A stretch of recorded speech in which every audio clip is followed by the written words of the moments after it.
Dear all, wish you a very good day. Now, the topic for this video is the bioelectronic potential or bioelectric potential. This is a potential that is developed within the human body and it is measured with the help of transducers which are capable of converting ionic potential into the current form. Okay. In the previous videos, we have seen in detail about the different types of electrodes like measuring electrodes and reference electrodes. The concept will be utilized here as well.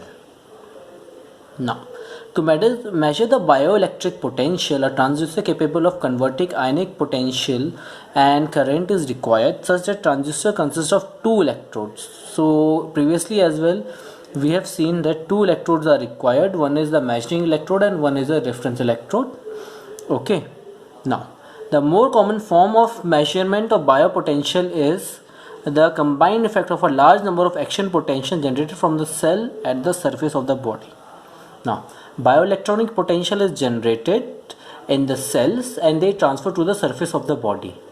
However, till present date, the proper mechanism which is used to execute or to transfer that bioelectronic potential from the cell to the surface is still not known to us.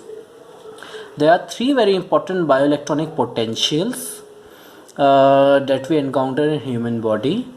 One is ECG, that is electrocardiogram from the human heart. Second is EEG, electroencephalogram, which is the human brain signals. And then finally the last one is EMG, which is for electromyogram, the human muscle signals. We will be looking at each of them in brief here. Electrocardiogram or ECG. Okay, this is the bioelectronic potential developed by human heart. To understand how this potential is developed, the most important thing we need to focus is the working of the heart. Now, if we look at the interior of the heart, there are four chambers. Two upper chambers known as atria and they are named as left and right atria. Then there are two lower chambers known as ventricles and they are also named as left and right ventricles. Both left and right atria work in synchronization and similarly left and right ventricles also work in synchronization with each other. Now, how does a human heart function? Okay, so a basic diagram of human heart is shown here. We have focused here on right atrium. Here is a right ventricle. Here is left atrium and somewhere below it is a left ventricle. Now, the right atrium collects blood from the complete human body and pumps it to the right ventricle. Now, the function of ventricle is to send the blood to the lungs. Now, our lungs breathe in oxygen and they infuse our blood with oxygen. This blood is known as oxygenated blood. Now, blood from the lungs enter our left atrium, which is then pumped into left ventricle. Now, it is the function of left ventricle that each and every part of the body should receive this oxygenated blood. Okay, so this is the theory. The right atrium receives the blood from veins of a body and pump it into the right ventricle. The right ventricle pumps the blood through the lungs where it is oxygenated. Now, the oxygen enriched blood then enters the left atrium from which it is pumped into the left ventricle. Now, the left ventricle pumps the blood into the arteries to circulate throughout the body. So, since the ventricle muscles pumps more amount of blood into further places in our body, therefore ventricle muscles are much more stronger than arterial muscles. Okay, this complete system is known as cardiovascular system. In our next video, we are going to study cardiovascular system in detail as well. Now, so this is the top part of the heart and it is known as pacemaker. So it is the point where action potential in the heart is first originated. Okay, and it is also known as sinoatrial node, that is SA node. Okay. Here is our cardiac nervous system. This is pacemaker or sinoatrial node. Our different node bundles are shown here, and we will be discussing these in details with respect to ECG signal. Now, the action potential generated by the pacemaker propagates in all directions along the surface of the artery towards the junction of atria and ventricles. Okay, now there is a junction of artery and ventricles, and from here, that is the pacemaker, our action potential generated and travels through the surface to the junction of arterial and ventricles. This point near the center of the heart is known as atrioventricular node. This is here which has been shown at the center of the heart, AV node or atrioventricular node. Now, at this point, some special fibers act as a delay line to provide proper timing between the action of atria and ventricles. This means the synchronization is made between arteries and arterial and ventricular movement. Okay. Now, once electric potential is passed through delay lines, it is rapidly spread to all the parts of ventricles by bundle of His. Okay. Here is a fiber bundle of His, and this is what functions for the transfer of potential from or to all the parts of ventricles. Okay. Now, this bundle of His is made by Purkinje fibers. This is very important. Purkinje fibers are divided into branches to initiate action potential simultaneously in both ventricles. Okay, it is needless to say, if this action potential does not travel, then our heart can stop and it can be very fatal for human body. Now, the way of the ventricle to the surface moving from inside to outside of ventricle wall terminates at the tip of the apex of the heart. Okay, this is the apex point of the heart where the action potential ends. Now, this is a typical ECG signal shown here, which has a few important points which are worth noting.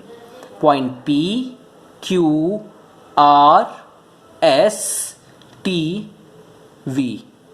Okay, let us see what each of these points signify.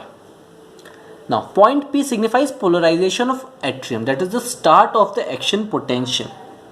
Then point Q, R and S signifies that atrium is being repolarized and at the same time ventricle is being polarized. That is, our atrium is pumping the blood to the ventricles, so it is contracting and ventricle is expanding. Then there is repolarization of ventricles in the T point of the node. Okay. Now, point P and Q, delay time is provided by AV point of the fiber for proper functioning of atrium and ventricles. So this shows how a complete heart works, and this is the waveform which we normally see for the human heart in a bedside monitor. Now, the next signal that is encountered in human body, or the next action potential, is electroencephalogram. It is originated in the brain. Now, brain waves are very complex and much research has not been done in this respect, but still let us see whatever has been done.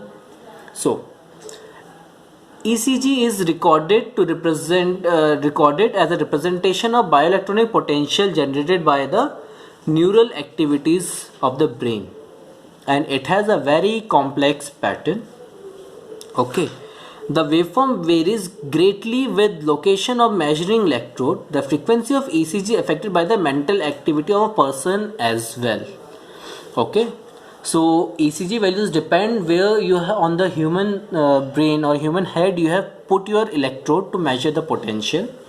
Then at what state or what mental state the person is at the present moment. Okay. For example, an alert and wide person usually displays an unsynchronized high frequency waveforms, whereas a dozy person who is relaxed and probably sleeping often produces a large amount of rhythmic activity in the range of 8 to 13 hertz. The range or the frequency range in which the waves is produced, that is more important in this case. Now, as a person begins to fall asleep, the amplitude and frequency of waveform decreases. In light sleep, a large amplitude and a low frequency emerges. Deep sleep results in even slower and high amplitude waves, signifying that person is in much more relaxed state. Okay, the different frequency related to different conditions of human body are marked here. Okay, like below 3.5 hertz, this is the delta wave for deep sleep. 3.5 hertz to 8 hertz, it is the theta waves for half asleep.